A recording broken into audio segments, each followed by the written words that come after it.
Praise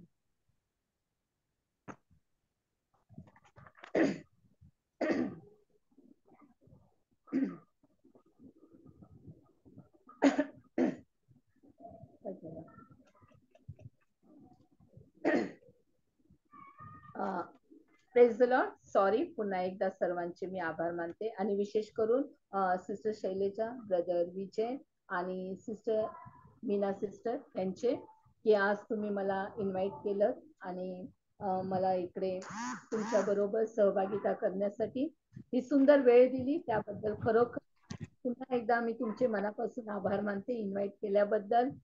माझा आवाज clear आहे? हो हो हो, आहे आहे आहे. धन्यवाद देते प्रभूला. आणि मीनाताई तुमचे देखील आभार मानते, शैलजा सिस्टर तुमचे देखील, कारण खरंच ही सुवर्ण संधी मला दिली वचनाची सेवा करण्याची, आणि तुम्हा सर्वांचे मी आभार मानते आणि प्रभूचे देखील धन्यवाद देऊया की आजच्या मननाचं जे वचन आहे ते आपण ऐकलेलं आहे. पहिले राजे 3 अध्याय 16 ते 28 हे वचन आपण वाचलं. आणि आजचा जो विषय आपला आई आहे ना, त्या आई या विषयावर आपण बोलणार आहोत. कारण प्रत्येक वर्षाला मदर्स डेच्या वेळेस आपण आई या विषयावर बोलत असतो आणि प्रत्येकांचे वेगळे वेगळे अनुभव आहेत. प्रत्येक जण या विषयाला घेऊन खूप भावनात्मक होतात, कारण हा विषय असाच आहे ना. कारण हा विषय हँडल करत असताना आपण बघतो की आपल्या भावना तिथं उचंबळून येतात.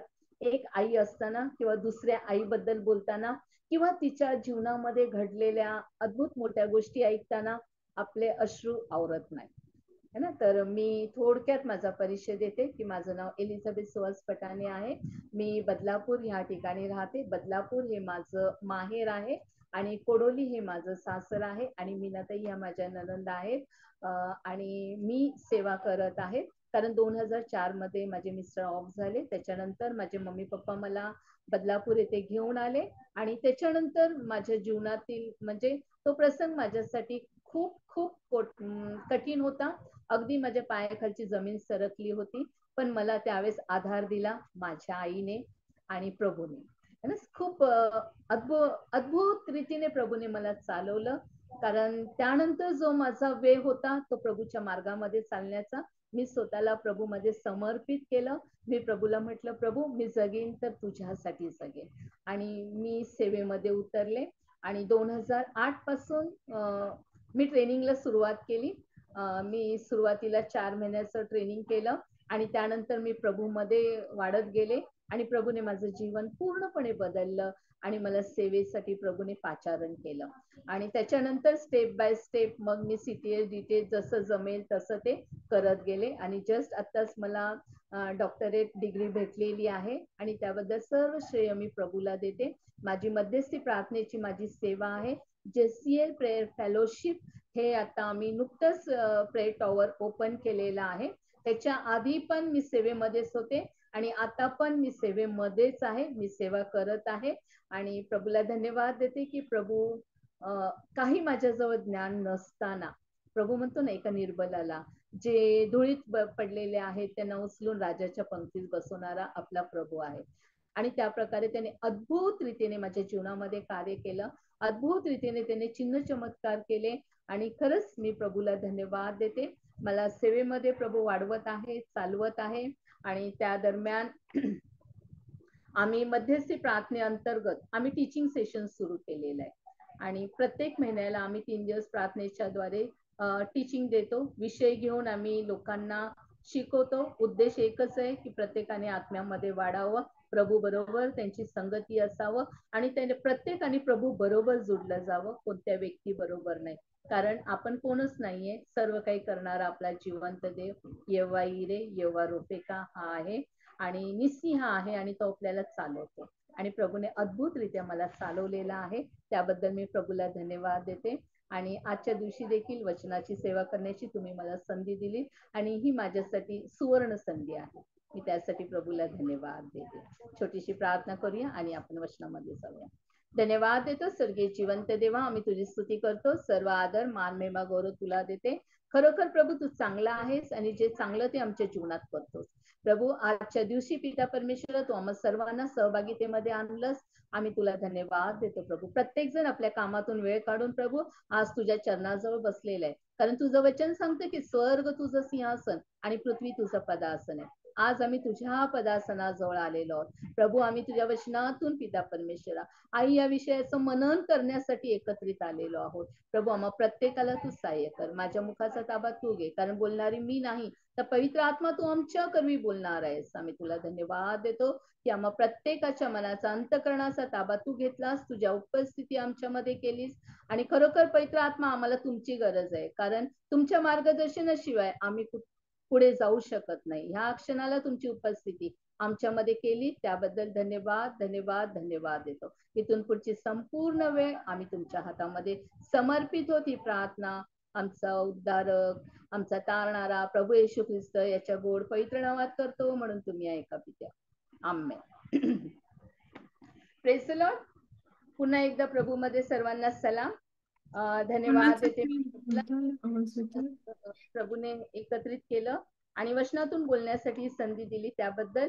आणि मी क्षमा देखील मागते की आज आमच्यामुळे तुम्हाला तुमचं टाइम शेड्यूल थोडस मागे पुढे करावं लागलं, आणि खरंच मनापासून क्षमा मागते मी. कारण ज्यावेळेस मी फ्रायडे म्हटलं, बऱ्याच वेळेस फ्रायडे म्हटलं की थोडस टाळते, कारण आंटींना सरोज आंटींना माहिती आहे आमच्याकडे लाईटीचा भरपूर प्रॉब्लेम असतो, आणि फ्रायडे ठरलेला डे आहे की त्या दिवशी गेली म्हणजे भरपूर अगदी पूर्ण दिवसभर जाते. पण प्रभूला धन्यवाद, आपल्या सगळ्यांच्या प्रार्थना होत्या. मी मीनाताईंना सांगितलं, मीनाताई प्लीज प्रार्थना करा की आजच्या दिवशी लाईट जाऊ नये. आणि खरोखर अद्भुत चिन्ह चमत्कार आहे की सकाळपासून एकदा पण लाईट गेली नाही. मी प्रभूला धन्यवाद देते. सर्वांच्या प्रार्थनेचं उत्तर आहे, पण सर्व महिमा प्रभूला. चला आपल्या विषयाकडे वळूया. आजचा विषय आपला आई आहे. आई म्हटलं म्हणजे आपल्या सर्वांना माहिती आहे आई काय असते. आई एक त्यागाची मूर्ती म्हटली जाते, आणि खरोखर आई ह्या शब्दामध्येच भरपूर प्रेम ओतलेला आहे ना. तो इतक्या मायेचा आणि प्रेमाचा शब्द आहे. ज्यावेळेस अंतकरणापासून आपण आई म्हणतो की एक मोठा ओलावा प्रेमाचा त्यामध्ये येतो. आणि खरंच जसं आपण दोन्ही बघणार आहोत, आपल्याला माहितीये ऐतिहासिक मध्ये इतिहासामध्ये देखील आईचा दर्जा मोठा आहे. आपल्या सर्वांना माहितीये इतिहासकारामध्ये ज्या ज्या आया होत्या त्यांनी आपल्या लेकरांना कसं शिकवलं. ते राजे झालेले आहेत, जसं शिवाजी महाराज आहेत, अनेक सारे असे नेते आहेत, असे पुढारी आहेत, असे राजे आहेत की त्यांना वाढवण्यासाठी त्यांची आईनं त्यांच्या पुढाकार घेतला होता, चांगलं शिक्षण त्यांना दिलं होतं.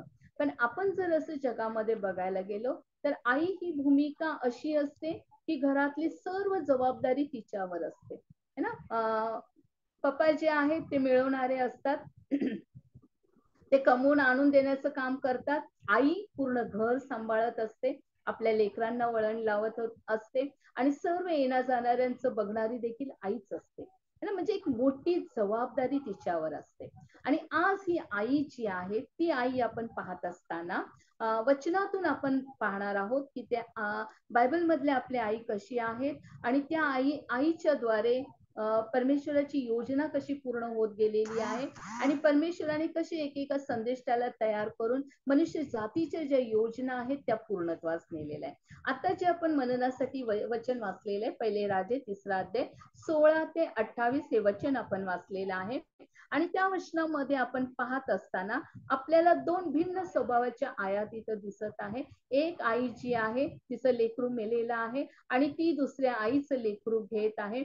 पण दुसरी आई म्हणते की ते मेलेलं लेकरू माझं नाहीये, ते तिचंच आहे. पण त्याच्यावरून राजा जो न्याय करतो, राजाने जो न्याय दिलेला आहे तो आपल्याला इथे वाचायला भेटतो की तो म्हणतो की तलवारीने बाळाचे 2 तुकडे करूया है ना. म्हणजे हा न्याय यथार्थ जर बघायला गेलं तर योग्य नाही, कारण लेकराला कोण मारत नाही है ना, मारत नाही. पण आज आपल्याला ती गोष्ट इथे पाहायला भेटते.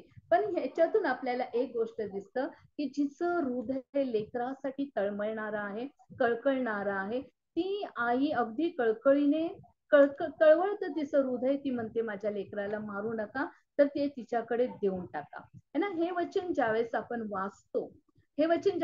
वाचतो, खरोखर जिचं लेकरू आहे तिचा त्याग आपल्याला इथं दिसतं. आपल्या लेकराप्रतीचं प्रेम, तिच्या लेकराप्रतीचं प्रेम आपल्याला दिसतं. आणि ते प्रेमापोटी ती काय म्हणते, माझ्या लेकराला मारू नका. म्हणजे आईचं जे मन आहे पहिलंच की आपल्या लेकराला कोणत्याही प्रकारचा त्रास होऊ नये ही तिची इच्छा असते. आणि ते कळवळ्याचं मन आईचं आपल्याला इथं पाहायला भेटतं. आता जसं आपण बायबल मधूनच पाहतो की 2 भिन्न स्वभावाच्या आई या जगात आहेत आणि बायबलमध्येही अशाच वेगळ्या वेगळ्या स्वभावाच्या आई आहेत आणि त्या आपण पाहत असताना आपण त्या वचनातूनच पाहणार आहोत. कारण जगिक उदाहरणं आपल्याला माहित आहेत, पण बायबल मधलं वचन घेत असताना कारण बायबल हे पूर्ण ज्ञानासाठी है ना आपल्याला दिलेलं आहे आणि भरपूर सारे उदाहरणं बायबल मधील आहेत आणि आपण त्याच उदाहरणांना घेऊन त्याच वचनाला घेऊन आपण पुढे जाणार आहोत. तर आपण बघत असताना पहिलं आपण पाहूया आई होण्यासाठी आधी एका स्त्रीला मुलीची आणि सुनेची भूमिका पार पाडावी लागते है ना. एक मुलगी ज्यावेळेस सून होते आणि त्याच्यानंतरच ती आई होते. कारण जोपर्यंत ती मुलगी सून होत नाही तोपर्यंत ती आई होत नाही. आणि बायबल मधलं एक सुंदर उदाहरण आपल्याकडे आहे आणि ते आपण पाहूया. जसं उत्पत्ती 11 आणि 31. जर कुणी वाचायला मदत केलं, कोणाला पटकन भेटलं तर तुम्ही वाचू शकता. उत्पत्ती 11:31 हे वचन आपल्याला इथं खूप साऱ्या अद्भुत गोष्टी इथं आपल्याला प्रकट करतात. आपण ते वचन वाचूया. उत्पत्ती 11:31. मग तेरह आपला मुलगा अब्राम, आपला नातू म्हणजे हराणाचा मुलगा लोट आणि आपली सून म्हणजे आपला मुलगा अब्राम याची बायको सारा याच बरोबर घेऊन खासद्याचे ऊर येथून कनान देशात जाण्यास निघाला आणि ती हरान येथे जाऊन राहिली. साराची गोष्ट आपल्याला माहिती आहे, बायबल इथे दाखवतं.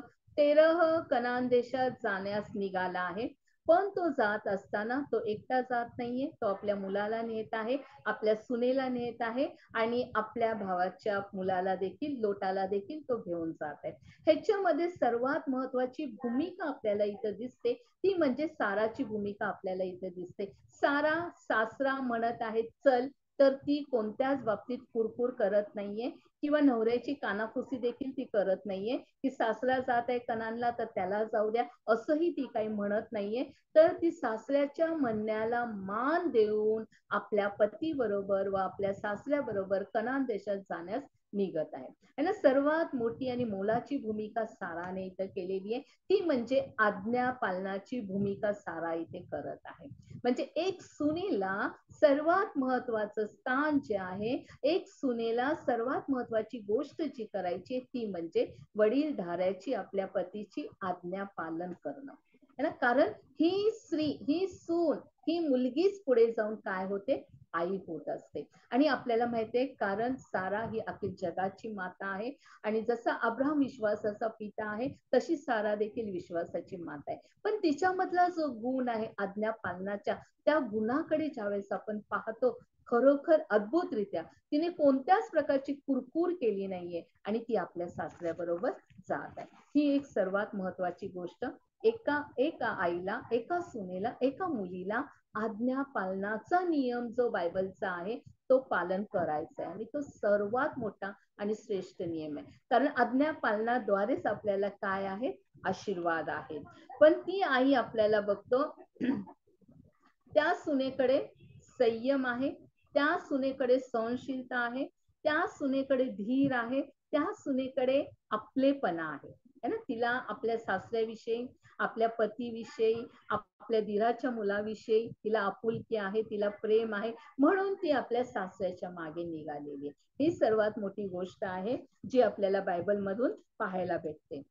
त्याच वेळेस आपल्याला अजून एक वाचायला भेटते ती म्हणजे उत्पत्ती याचं 27वा अध्याय आणि 12 आणि 13 वचनामध्ये आपल्याला वाचायला भेटतं की आशीर्वादासाठी 2 मुलांमध्ये भेद करणारी आई है ना. आपण आयांचे दोन्ही गोष्टी आपण बघत आहोत.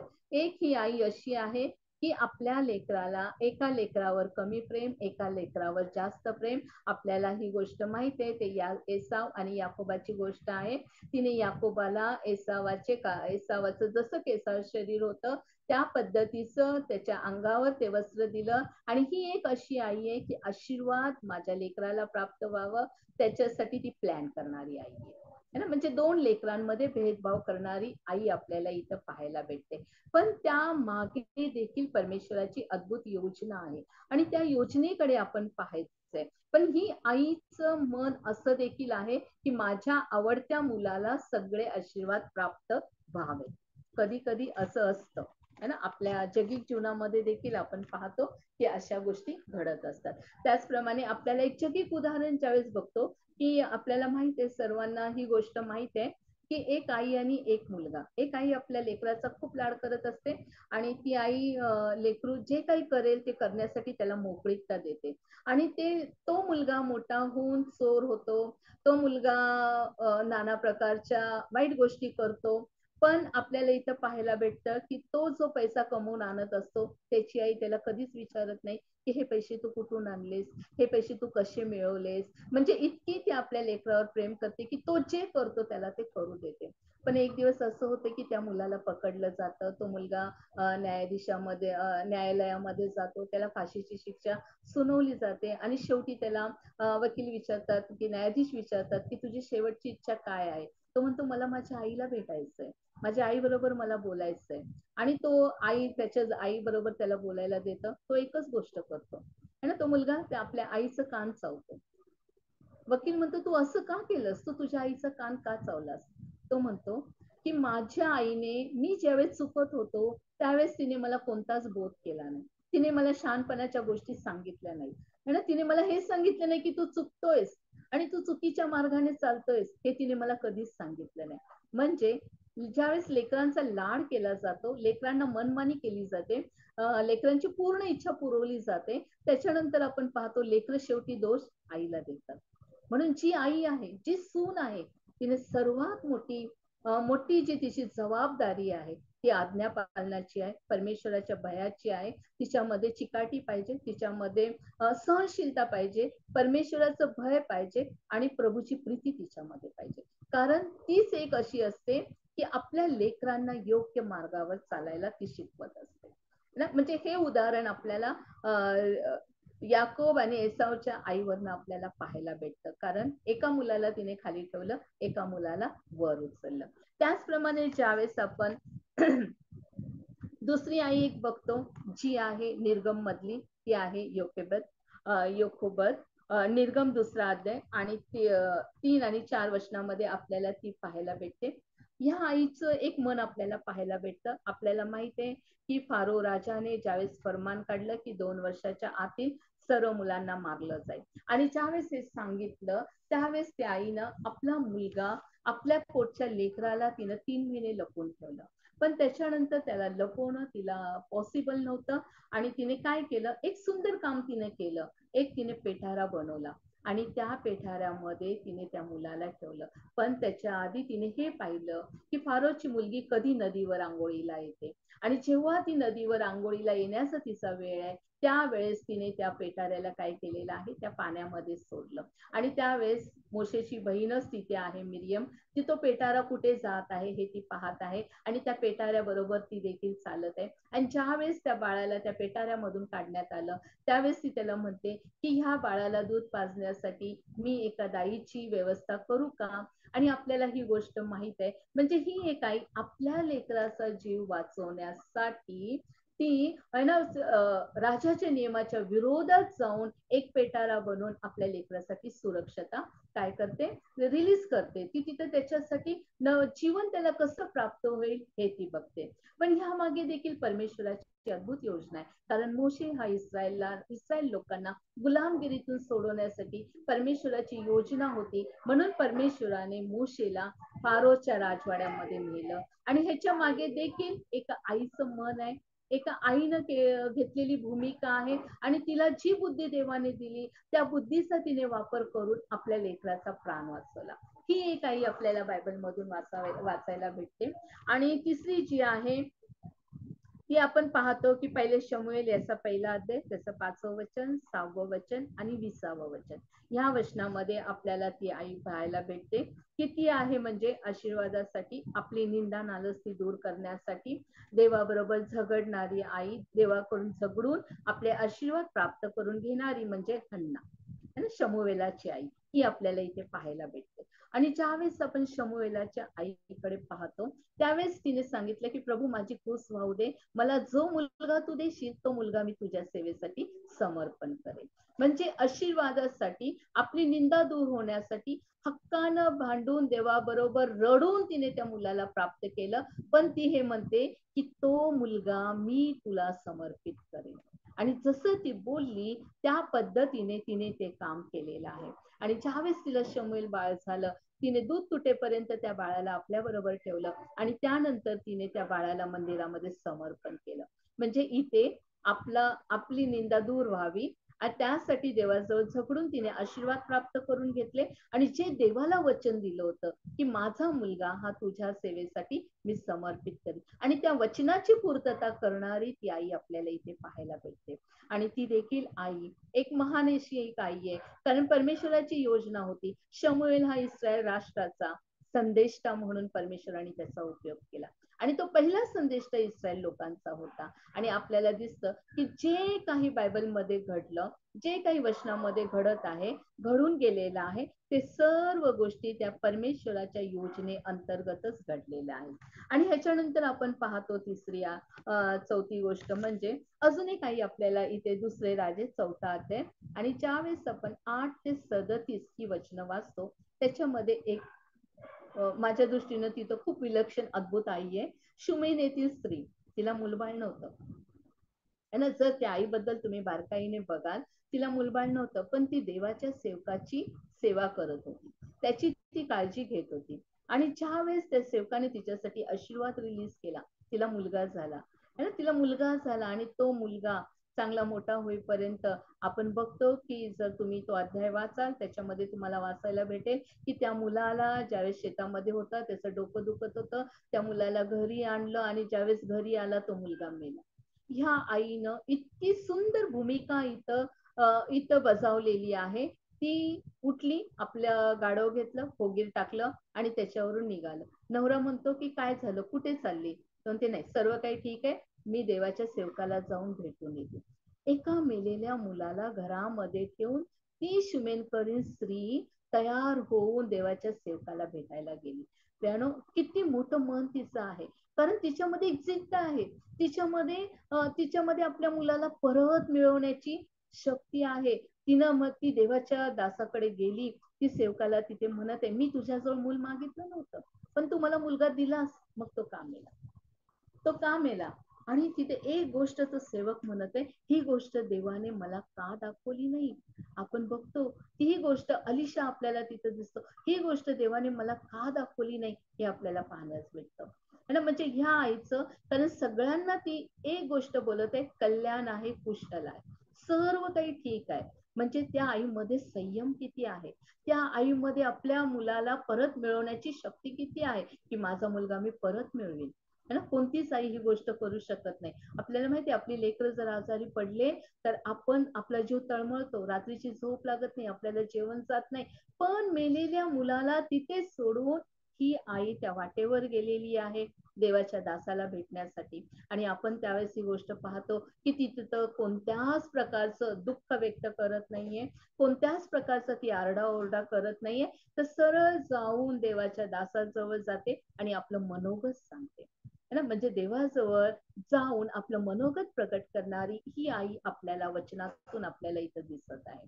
म्हणजे ह्याच्यातून आपल्याला पाहायला भेटतं, आपले संकट असतील, आपल्या समस्या असतील, तर ज्या वेळेस आपण प्रभू जवळ जातो, आपण प्रभू जवळ ती मागणी करतो, प्रभू जवळ आपण रडतो, त्यावेळेस प्रभू आपल्या सर्व प्रार्थनांची उत्तरं दिसतो. म्हणजे आईच्या ह्या भूमिकेतून आपल्याला ह्या सर्व गोष्टी आपल्याला पाहायला भेटतात. कारण का माहितीये, निर्गम 20:12 मध्ये वचन सांगतं, चिरकाल राहायचे असेल तर वचन आपल्याला सांगतं की आपला बाप व आपली आई याचा मान राख. ही आज्ञा परमेश्वराने स्वतः आपल्याला दिलेली आहे. आणि जर चिरकाळ तुम्हाला राहायचंय तर आपला बाप व आपली आई याचा मान राखायला सांगितलेलं आहे. आणि दुसरं एक वचन ज्यावेळेस आपण पाहतो नवीन करारामधून इफिस्करास पत्र याचा 6वा अध्याय आणि 1 ते 3 वचनामध्ये ज्यावेळेस आपण पाहतो त्यावेळेस वचन आपल्याला हे सांगतं, मुलांनो प्रभू मध्ये तुम्ही आपल्या आई बापाच्या आज्ञेत राहा, कारण हे योग्य आहे ना.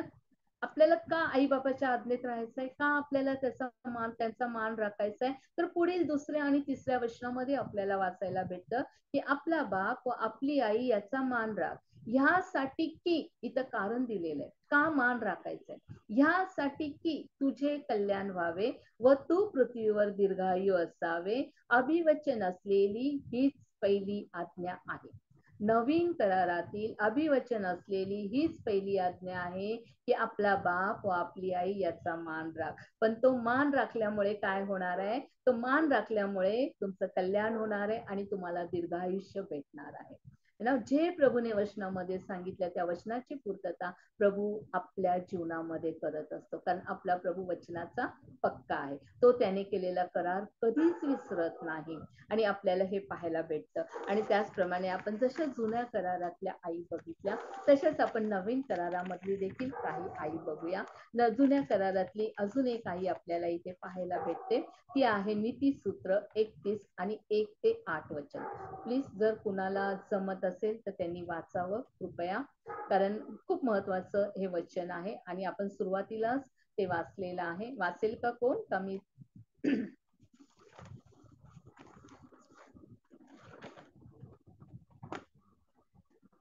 नीतिसूत्र 31 1 ते 8. माझा आवाज क्लिअर आहे का? हो हो आहे. 21 1 ते 8. 31 31 1 to 8. हा हा हा. आता आपण वाचू. हो. 1 ते 8. राजाला ताडण. लमुएल राजाची वचने म्हणजे त्याच्या आईने त्याला शिकवलेली देववाणी. माझ्या मुला, मी काय सांगू, माझ्या पोटच्या मुला, मी काय सांगू, माझ्या नवसाच्या मुला, मी काय सांगू. तू आपले वीर्य स्त्रियास देऊ नको, आपले मन राजाचा नाश करणाऱ्यास वश होऊ देऊ नको. हे इस्रायला, हे लमुएला, द्राक्षरस पिणे राजास शोभत नाही, राजास ते नाही शोभत. मत कुठे आहे असे विचारणे सरदारास शोभत नाही. ते प्याले तर धर्मशास्त्र विसरून पिडलेल्यांचा न्याय विपरीत करतील. मरणाच्या लगास आलेल्यास मद्य दे, खिन्न मनाच्या मनुष्यास द्राक्षरस दे, त्याने ते पिऊन आपली विपत्ती विसरावी, त्याच्या हालाचे त्याला विसर पडावे. मुख्याच्या वतीने असन्न मरण झालेल्याच्या वतीने आपले तोंड उघड, आपले मुख उघड, धर्माने न्याय कर, गरीब व कंगाल्यास न्याय मिळवून दे. ह्याच्यामध्ये लमुएलाच्या आईनं त्याला महत्वाच्या सांगितलेल्या 4 गोष्टी आहेत.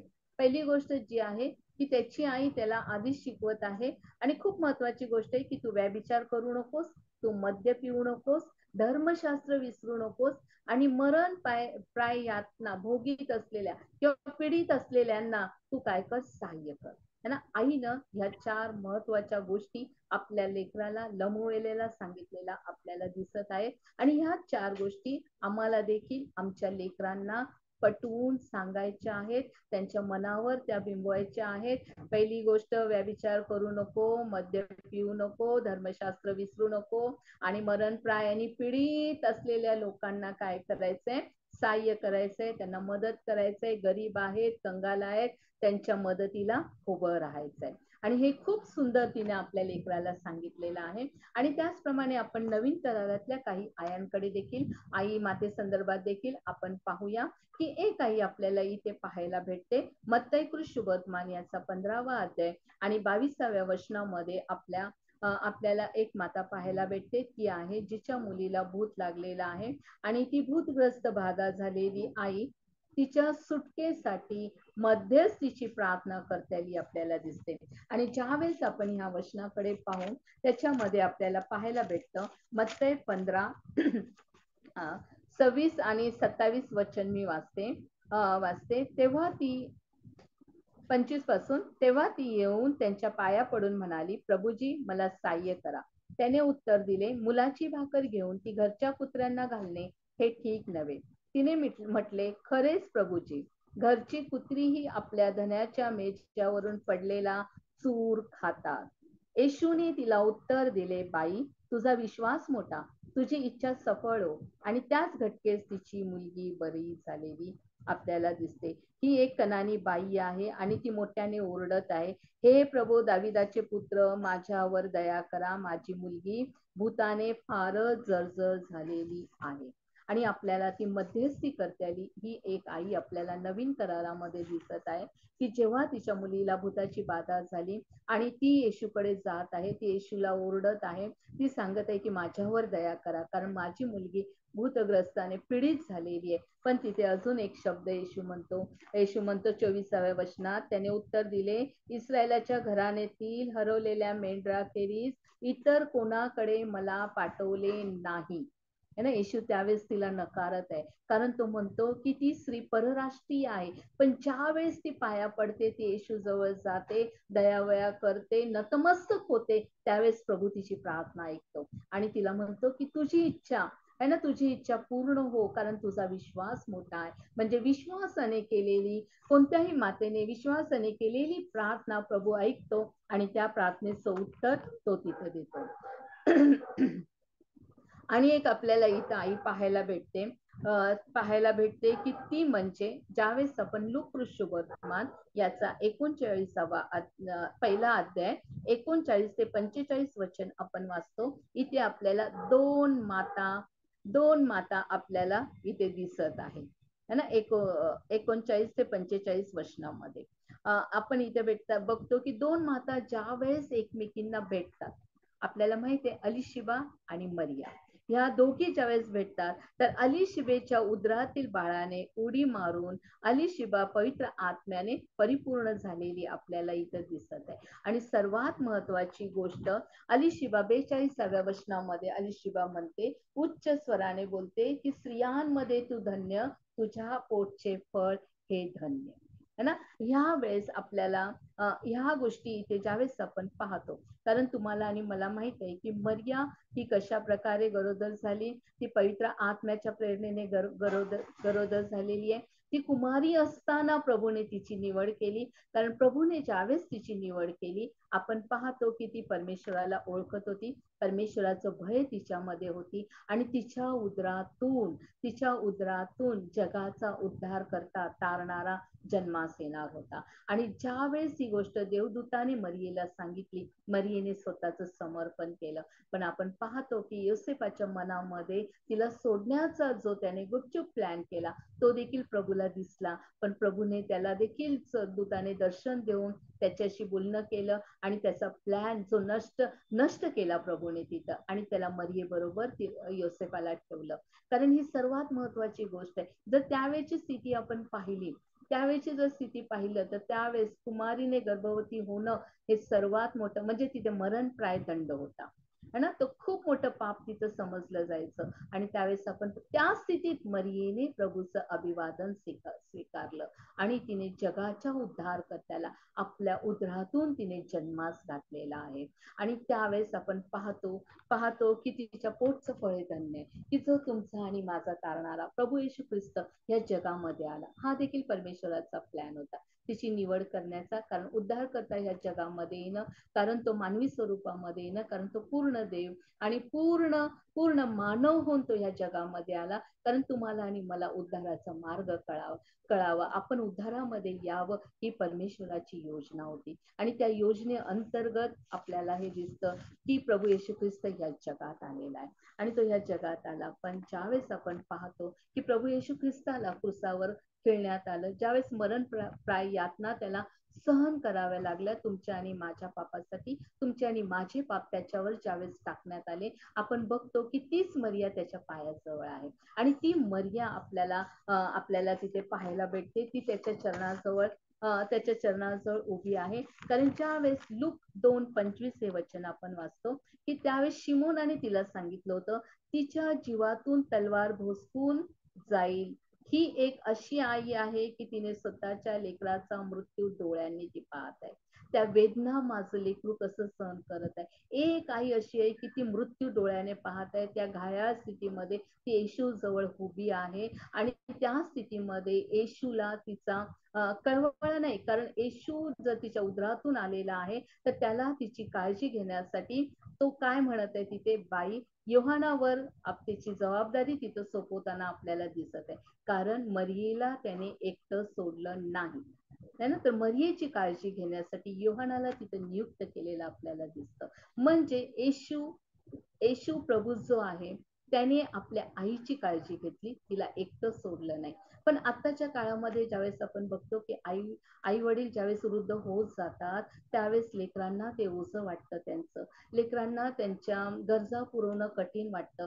कारण आई वडिलांनी लहानपणी जे आपले लाड सोसलेले असतात, जे आपल्यासाठी त्यांनी कष्ट केलेलं असतात, लेकरं मोठी झाल्यावर ते विसरून जातात. आज आपल्याला बघतो की ख्रिस्ती वृद्धाश्रम तयार झालेले आहेत.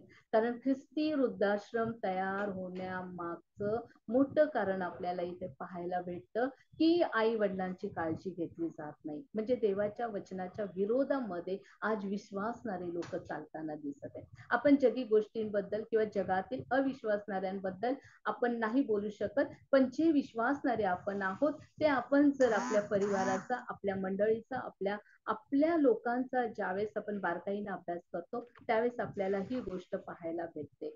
कारण ख्रिस्ती लोकांनीच वृद्धाश्रम ओपन केलेले आहेत आणि ख्रिस्ती वृद्ध लोक, माता पिता त्या वृद्धाश्रम मध्ये दिसत. हा, ज्यांना कोण नाही त्यांच्यासाठी ठीक आहे, पण ज्यांना लेकरं आहेत असे माता पिता देखील वृद्धाश्रमामध्ये आपल्याला दिसतात. आणि ही खूप खेदाची आणि दुःखाची गोष्ट आहे.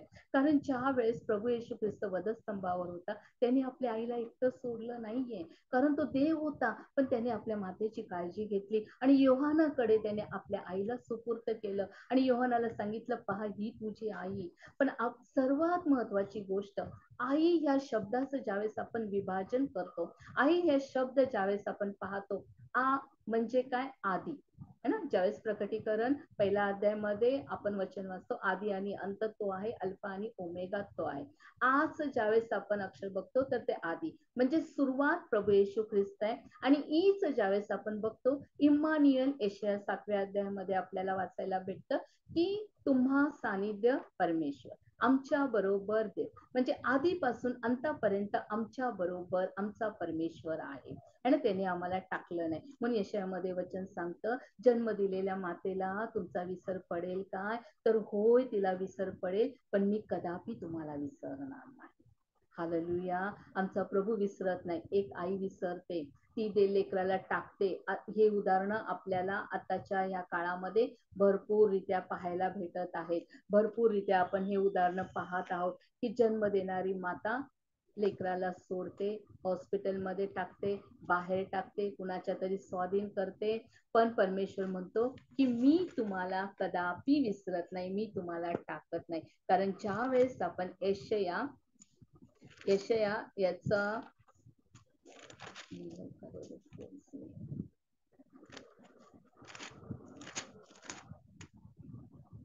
यशाया 66 आणि 13 मध्ये आपण वचन वाचतो, जशी एखाद्याची आई त्याची सांत्वन करते तसे मी तुमचे सांत्वन करेन.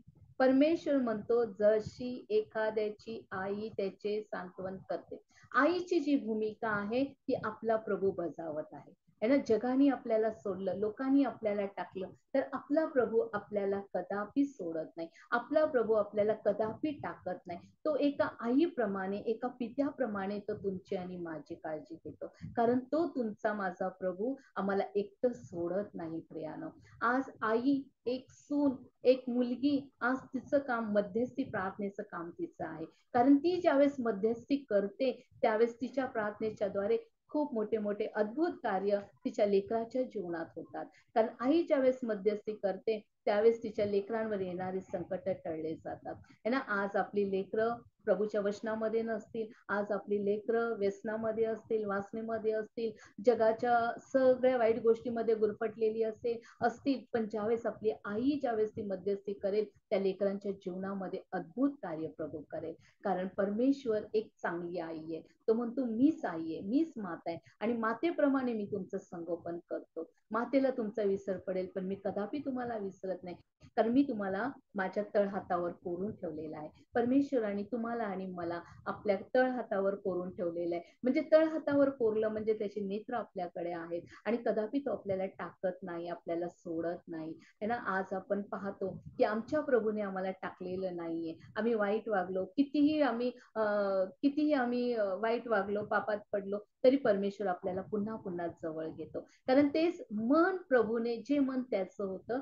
तेच मन प्रभूने एका मातेला दिलेलं आहे, एका सुनेला दिलेलं आहे, एका मुलीला दिलेलं आहे, एका सेविकेला दिलेलं आहे. कारण एक आई ही सर्व प्रकारची भूमिका पार पाडत असते आणि ते आपल्याला या जगामध्ये आपल्याला पाहायला भेटतं, आपल्या मंडळीमध्ये पाहायला भेटतं, आपल्या कुटुंबामध्ये पाहायला भेटतं. कारण आईची भूमिका ही त्यागाची असते, समर्पित असते. ती आपल्या लेकरांसाठी स्वतःला कितीही कष्ट झाले तरी ती आपल्या लेकरांची काळजी घेणारी असते आणि त्यांचं संगोपन करणारी असते. आणि खरोखर आपला प्रभू महान आहे, तो आपली माता आहे आणि मातेप्रमाणे तो आपल्याला सांभाळतो. आणि खरंच मी प्रभूला धन्यवाद देते की आज इथं असलेल्या सर्व मातेसाठी, कारण ह्या सर्व मातांनी मध्यस्थी प्रार्थनेमध्ये लवलीन व्हावं. आपली स्थिती काही असेल आपल्याला, कारण आपण प्रार्थनेशिवाय दुसरं काही नाही करू शकत. एक ज्यावेळेस माता प्रार्थनेला बसते, मध्यस्थी करते ना, सर्व स्थिती बदलून जाते. कारण आपला प्रभू अद्भुत कार्य करणारा प्रभू आहे. त्यामुळे सर्वात मोठी भूमिका तिने आत्ताच्या दिवसामध्ये, जरी तरुण असतील, वयस्कर असतील, उतार वयामध्ये असतील, एकच काम करायचं, प्रार्थना करायची है ना. एका मातेचं सर्वात महत्वाचं काम प्रार्थना आहे आणि ती ज्यावेळेस ती प्रार्थनेमध्ये बसते, त्यांच्या लेकराचं जीवन बदलून जातं. आज सर्व मातांना मी कळकळीची विनवणी करते, आज तुमची लेकरं जर वचनामध्ये नसतील, आज तुमची लेकरं जर चर्चला जात नसतील, धर्मशास्त्र ते विसरलेले असतील, ते धर्मशास्त्राप्रमाणे चालत नसतील, ते व्याभिचारामध्ये असतील, ते वासनेमध्ये असतील, तर आज मातेने प्रार्थना करावी. आणि सर्वात महत्वाची गोष्ट ही आहे. आणि ज्यावेळेस ती, कारण मातेची भूमिका सर्वात महत्वाची आहे आणि ती भूमिका त्यांनी पार पाडावी आणि प्रभू त्या प्रार्थनेचं उत्तर त्यांना नक्कीच देईल आणि 100% प्रार्थना देईल. कारण त्याने हगारेची प्रार्थना ऐकली, ती देवाच्या योजनेमध्ये नव्हती, पण हगारेच्या हाकेला उत्तर त्याने दिलं. तर तो तुमच्या आणि माझ्या प्रार्थनेला उत्तर देणार नाही काय? तो तुमची आणि माझी प्रार्थना ऐकणार नाही काय? 100% तो तुमची आणि माझी प्रार्थना ऐकेल. मातेने रडत बसू नये, हताश होऊ नये, निराश होऊ नये. लेकरं त्रास देत असतील, लेकरं ऐकत नसतील, फक्त प्रार्थना करायची आणि तुमची प्रार्थना तुमच्या लेकरांचं जीवन पूर्णपणे बदलून टाकेल. Hallelujah, praise the Lord, praise the Lord. या मदर्स डेच्या सर्वांना हार्दिक शुभेच्छा. सर्व मातांना मनापासून मी शुभेच्छा देते की खरोखर विनंती करते की तुम्ही मध्यस्थी प्रार्थनेला सुरुवात करा, तुमची लेकरं प्रभूमध्ये वाढू लागतील. Praise the Lord. धन्यवाद देते पुन्हा एकदा आजच्या या वचनाकरवी. प्रभू तुम्हाला खूप खूप आशीर्वादित करो. पुन्हा एकदा हाऊस ऑफ प्रेयर ग्रुपचं, दुबई प्रेयर ग्रुपचं मी आभार मानते की त्यांनी मला ही सुंदर संधी दिली की वचनातून तुमच्याशी मी वचन शेअर करावं आणि वचनातून मार्गदर्शन करावं, प्रभूच्या अद्भुत गोष्टी वचनातून सांगाव्या. आणि त्याबद्दल खरोखर सिस्टर शैलेजा, मीनाताई आणि सर्वांचे मी आभार मानते. Praise the Lord. ही वेळ दिली, तुमचं शेड्यूल तुम्ही आज चेंज केलं, आभारी आणि क्षमस्व है ना, क्षमा देखील मागते, पण प्रभूला धन्यवाद देते. आजच्या या संदेशाद्वारे प्रभू तुम्हा सर्वांना खूप खूप आशीर्वादित करो. Praise the Lord. Me Selja sister